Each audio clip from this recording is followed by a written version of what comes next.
algébrique, déterministe.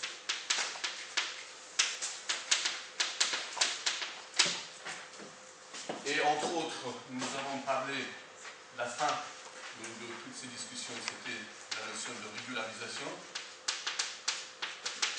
Et finalement, en résumé, on est arrivé à dire dans toute, je dirais, la notion de régularisation, on définirait la solution comme étant l'argument qui minimise un critère. Et ce critère a deux parties. Une partie qui était l'adéquation aux données et une deuxième partie qui était l'adéquation à une solution par défaut.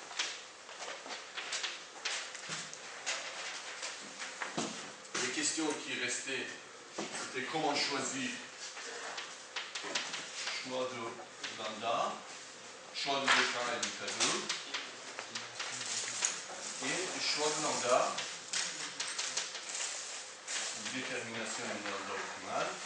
Et nous avons vu qu'aussi, nous restons donc dans les méthodes déterministes, nous ne pouvions pas aller beaucoup plus loin pour répondre à cette question. Donc ensuite, on a parlé donc des méthodes probabilistes. On avait commencé par la notion de maximum de vraisemblance, qui prend en compte essentiellement prise en compte de la nature incertaine des mesures,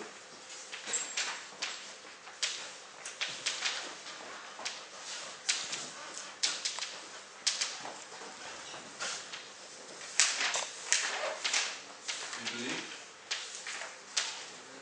Et dans ce cadre précis, pour un tel modèle, ce qu'on a appelé donc la vraisemblance, c'était le logarithme de ce terme, de cette loi de probabilité, la loi de probabilité des observations connaissant donc les inconnus. Et la méthode de maximum de vraisemblance, c'était argument qui maximiserait les offres. Nous avons vu que cette approche, effectivement, c'est d'une manière plus générale, il prendrait en compte donc l'incertitude sur les mesures, mais pas l'a priori. Ensuite, nous allons parler de l'approche bayésienne, approche d'estimation ou inférence bayésienne.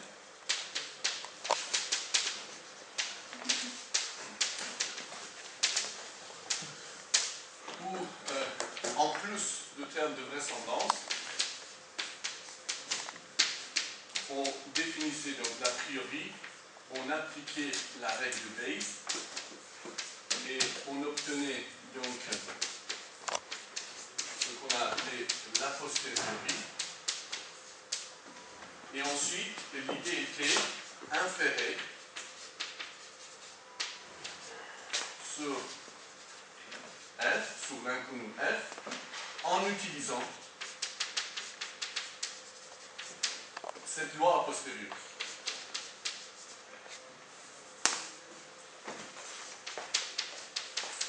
On a mentionné deux choses, entre autres, parmi les estimateurs ponctuels, on a mentionné deux choses qui étaient estimateurs au sens de maximum a posteriori.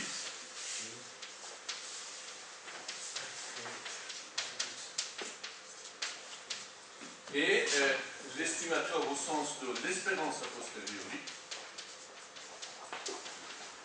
qui était l'espérance de a posteriori de F, qui s'écrirait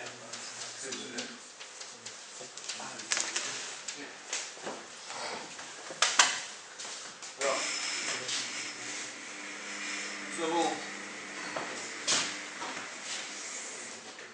nous avons montré donc des exemples de situations et nous avons vu que pour MAP, on a besoin donc des outils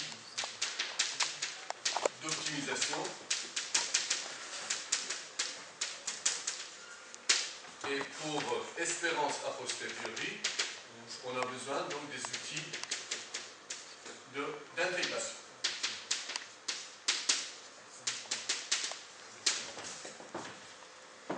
Alors, bien que j'avais commencé donc de parler un peu plus spécifiquement donc de ces outils, mais aujourd'hui, nous allons mettre l'accent sur une partie importante et essentielle donc de l'approche qui est ceci. Jusqu'à il y a une trentaine d'années, effectivement, l'approche bayésienne n'était pas acceptée parce que tout était sujet de discussion. Qu'est-ce que c'est que la loi a priori? Aujourd'hui, ce n'est plus du tout le cas. Nous avons déjà vu donc pour les problèmes inverses qu'il y ait une nécessité donc d'apporter de l'information a priori. Juste ça, ça ne suffit pas. Maintenant, le sujet de discussion d'aujourd'hui, ce serait essentiellement quels sont les différents moyens, quelles sont les différentes possibilités, et nous allons voir comment traduire une connaissance a priori sous forme d'une loi a priori. Donc,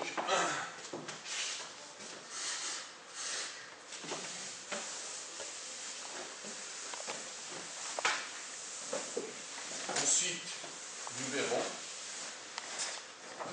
que les aspects calcul, on reviendra de nouveau donc sur ces aspects calcul par la suite. Donc, question essentielle aujourd'hui, c'est modélisation probabiliste, modélisation a priori. Je vais résumer. Bien. Alors pour ça, je vais essayer de faire ça à travers des exemples, des situations. Alors on va s'intéresser dans un premier temps aux signaux indiques. Autrement dit, F peut représenter quoi? Peut représenter tout simplement les échantillons d'un signal. Alors je prends donc un signal dépendant du temps, parce que c'est le plus simple à raisonner, mais ce n'est pas forcément nécessaire qu'il soit le temps, ça pourrait être aussi autre chose. Mais pour l'exemple, on va prendre donc cette situation. Et ceci, évidemment, pour t à l'endroit 1 jusqu'à grand n point de mesure. Donc c'est un vecteur. On suppose que le pas d'échantillonnage, c'est égal 1, delta t égale 1, pour ne pas avoir, pour ne pas mettre, mais c'est pas obligé d'ailleurs qu'il soit échantillonné de manière régulière ou non, mais c'est l'exemple typique et classique qu'on va prendre ici, sous cette forme. Bien. Alors maintenant, je vais vous dessiner. Vous êtes face à une situation où vous avez fait des observations G de T. Un exemple de situation, c'était l'exemple où vous avez la sortie donc, du système, epsilon de T, ici G de T, ici par exemple H de T, et ici F de T. On va supposer que tout ça, ça a été échantillonné avec un pas delta T égale 1. On a obtenu donc le vecteur G, on a obtenu le vecteur F, on a la matrice H, et on a donc le vecteur epsilon, et on a la relation égale G égale HF plus epsilon. D'accord? Donc, vous avez les observations, qui pourraient être effectivement, par exemple, tout simplement G de T, le vecteur G, c'est l'ensemble, je pourrais le présenter comme ça, l'ensemble des échantillons T allant de 1 jusqu'à M. La même chose pour epsilon.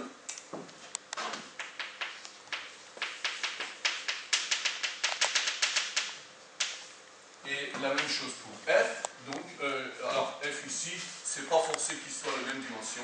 Je pourrais le mettre ici N, qui soit différent. Okay.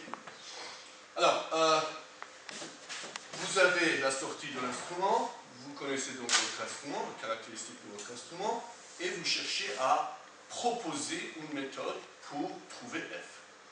D'accord? Donc la première question dans cette approche est qu'est-ce que vous connaissez sur F avant d'effectuer donc une mesure.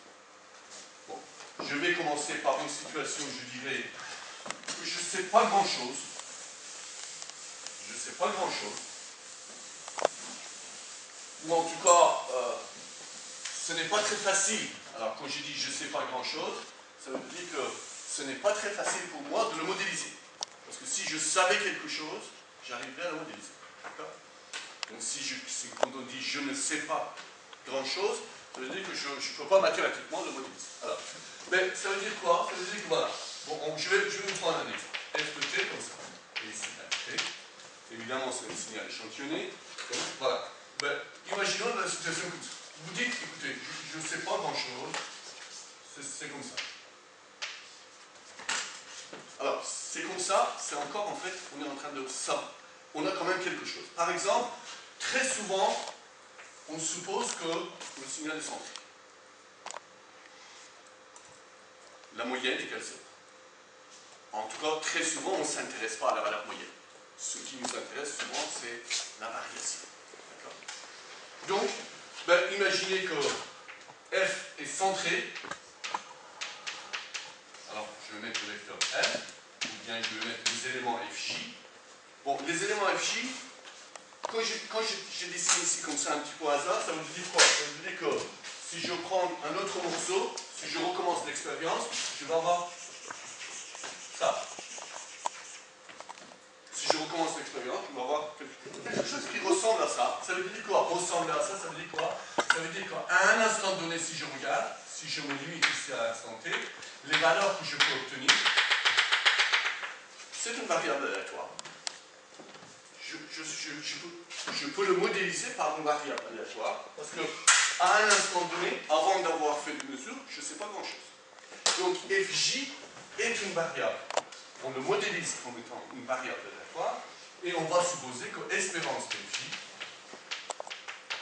égale 0. Et ceci, quel que soit j. D'accord?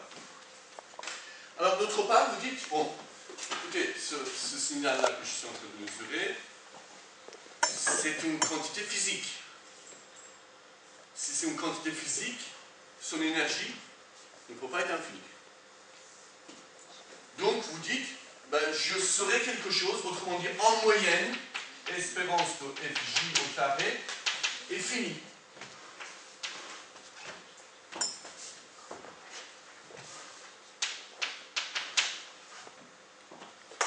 Bon. Vous voyez comment je suis en train de traduire ce que je sais en langage courant à un langage probabiliste. Bon, et alors, deuxième question qu'on pourrait se poser, est-ce qu'entre un point à l'instant t et un point à l'instant t plus 1, est-ce qu'il y a un lien quelconque? Vous dites, je ne sais pas. A priori, je ne sais pas. Donc, quand vous dites je ne sais pas, c'est, en fait, on va dire que fj et fj plus 1,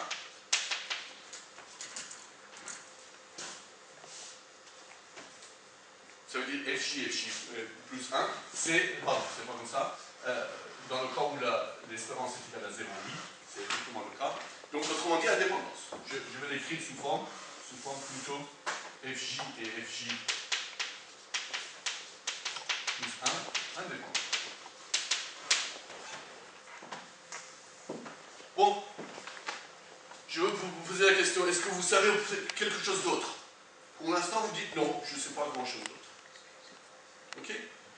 Bon, alors comment je vais traduire tout ce que je viens d'écrire à ce qu'on a besoin pour le calcul, c'est quoi? Ce qu'on a besoin, c'est trouver P de R. C'est ça la question. Ben, avec les éléments qui sont ici, qu'est-ce que ça vous dit bien à liguer? Qu'est-ce que vous choisirez comme loi de probabilité pour que ça décrive ce que vous venez de dire? Comment? Une gaussienne. Autrement dit, à partir de tous les éléments ici, vous dites que, voilà, ben, le choix, avec le raisonnement que je viens de faire, c'est que une gaussienne, c'est ça. Ça vient de là. Et une matrice de covariance, ici, puisque FJ et FJ plus 1, vous avez supposé indépendant. C'est ça. Ça y est. Ensuite, vous l'utilisez, ça. Alors, maintenant, deuxième exemple. Donc ça, c'est l'exemple. Deuxième exemple. Je vais vous dessiner ça. À votre avis, qu'est-ce qui est changé par rapport à tout à l'heure? Je vais vous dessiner un autre, en autre couleur.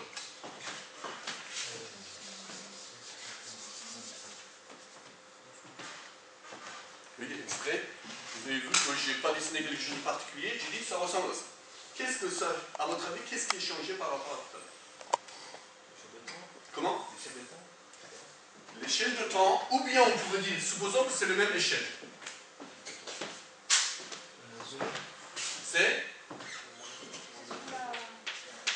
C'est que ici, en fait, je suis en train de dire, attendez, entre l'échantillon numéro I, l'échantillon à l'instant T et à l'instant T plus 1, ce n'est pas indépendant. C'est ça que je suis en train de dire par ce dessin.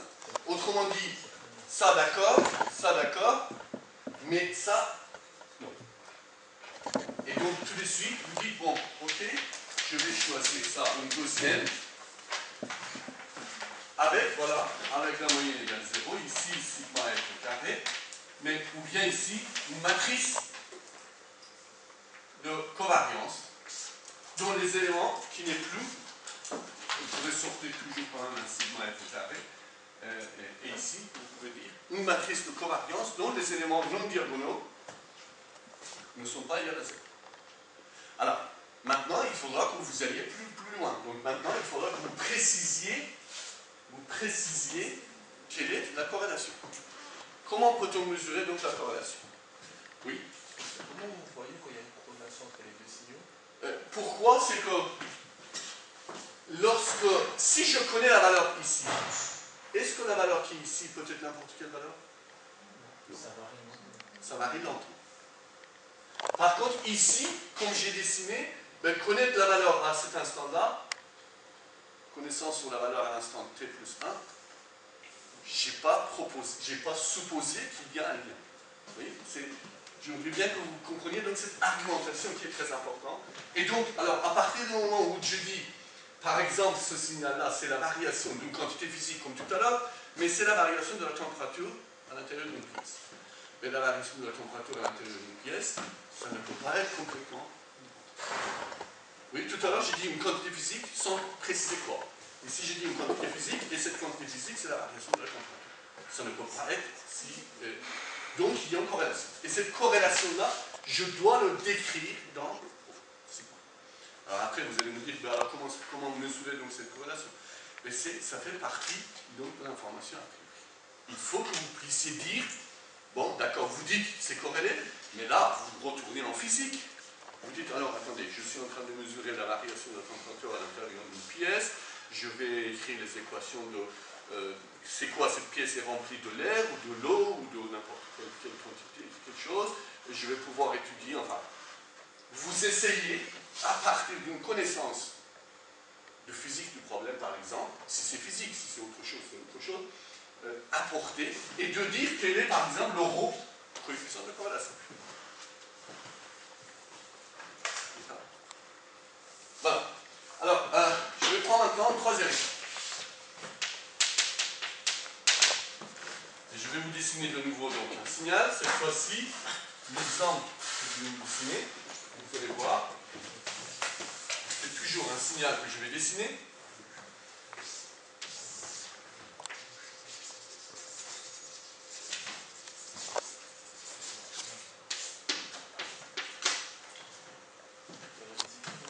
Comment? Non, non, c'est pas prévu. Non. Qu'est-ce que vous remarquez? Non, les choses varient, de temps en temps, il y a une grande variation. Voilà. Pour vous faire apprécier la différence entre tout ça, je vais vous parler d'une autre chose qui est ici. Vous avez sûrement entendu parler donc de l'histogramme. qu'est-ce qu'un histogramme? Un histogramme, c'est, vous prenez cette échelle, cet axe, vous le décomposez en petits intervalles, et vous allez compter à chaque fois, dans cet intervalle, combien de fois le signal a été apparu. 0. Ici, c'est 0. Ici, une fois. Ici, plusieurs fois. Ici, très, très souvent. Ici, moins souvent, etc. Vous dessinez. Et donc, vous allez voir cette forme. Ça ressemble donc ici, la même chose. Si vous faites la même chose, vous obtiendrez aussi pareil une gaussienne.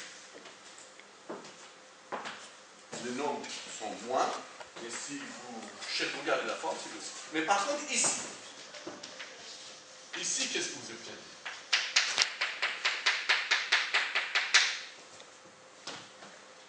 Vous voyez que quand je suis allé un petit peu loin, ici, pratiquement c'était 0.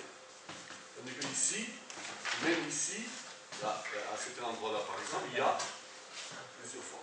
Très faible, mais c'est pas 0. Autrement dit, relativement, si je regarde ici, je vais avoir un grand nombre, ici moins de nombre, etc., etc. Et si je dessine tout ça, je vais avoir plutôt quelque chose comme ça. Exemple, double exponentielle.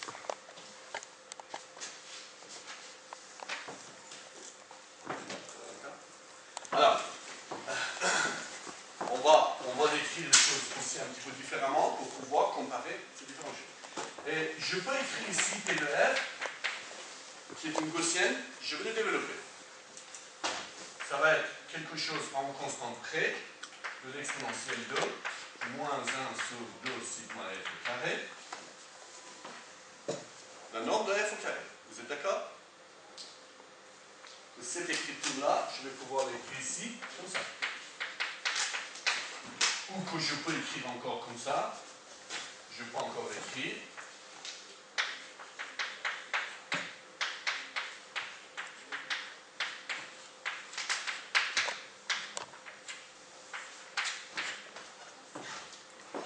Et ici, qu'est-ce que je vais pouvoir l'écrire? Alors, ici, pour pouvoir faire le lien avec le reste,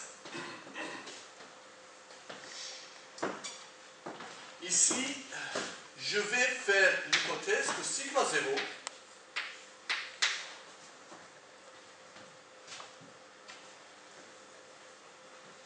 va pouvoir s'écrire D transpose D moins 1. Ou sigma 0 moins 1 puisse s'écrire D transpose D. Ça, c'est toujours possible. Sigma, c'est une matrice de covariance. Cette matrice de covariance est toujours, en général, symétrique et définie positive. Si c'est symétrique et défini positive, ça veut dire que son inverse existe.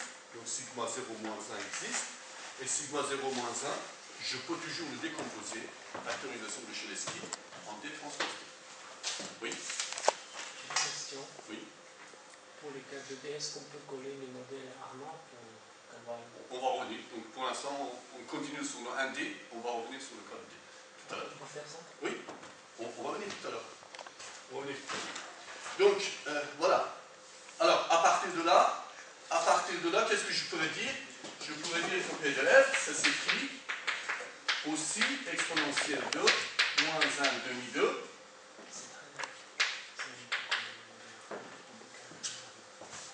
Qu'est-ce que je vais écrire ici? F transpose sigma 0 moins 1 F.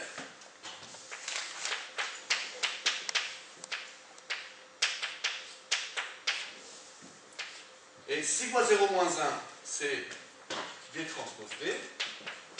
F transpose D transpose D F.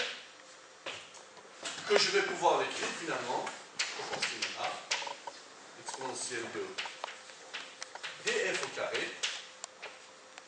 Et D,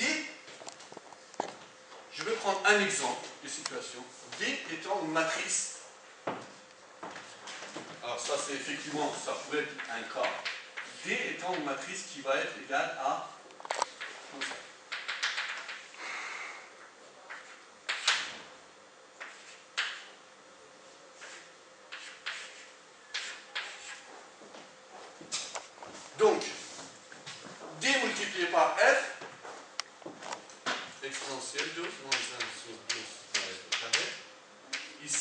somme sur J de FJ moins FJ moins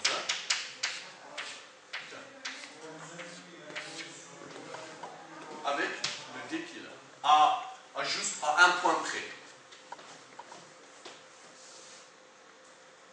Est-ce clair? Ça, c'est pour le cas chaîne Markov. Oui, effectivement, ça a un lien avec le chaîne de Markov. Mais pour l'instant, le raisonnement, je voudrais le faire dans un autre contexte. On reviendra sur cette fonction de chaîne de Markov. Bien. Alors, une petite remarque, effectivement, ici. Ici, vous avez seulement FJ au carré. Et ici, vous avez FJ et ses voisinages. Alors, évidemment, donc c'est un lien avec le modèle markovien. Évident. Mais pour l'instant, mon objectif n'était pas de parler de modèle markovien. Alors, ici, maintenant. Ici, qu'est-ce que vous pouvez dire? Ben, vous pouvez dire, si vous comparez à l'exemple numéro 1, vous pouvez dire que c'est proportionnel à un coefficient. Bon, le coefficient ici, on avait mis 1 sur sigma 2, mais ici, je vais le mettre lambda, n'importe. Et qu'est-ce que je vais avoir ici? Somme sur J. Pour le cas gaussien, j'avais FJ au carré, et ici, je vais avoir FJ puissance bêta ou alpha, avec bêta.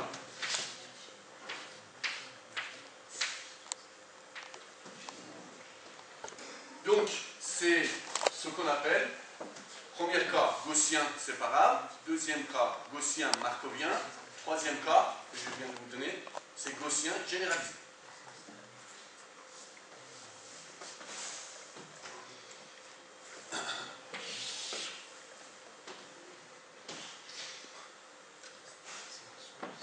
Alors, si ce que j'ai dessiné ici, ce n'était pas juste les valeurs de FJ et F de t que j'ai dessinées, si c'était la dérivée de F de t que j'avais dessiné ici. Donc, quatrième exemple 4, c'est la même chose, mais sauf qu'ici, au lieu de dessiner F de t, je connais plutôt la dérivée de F de t. Et la dérivée de F de t, ça ressemble à ça, comme tout à l'heure.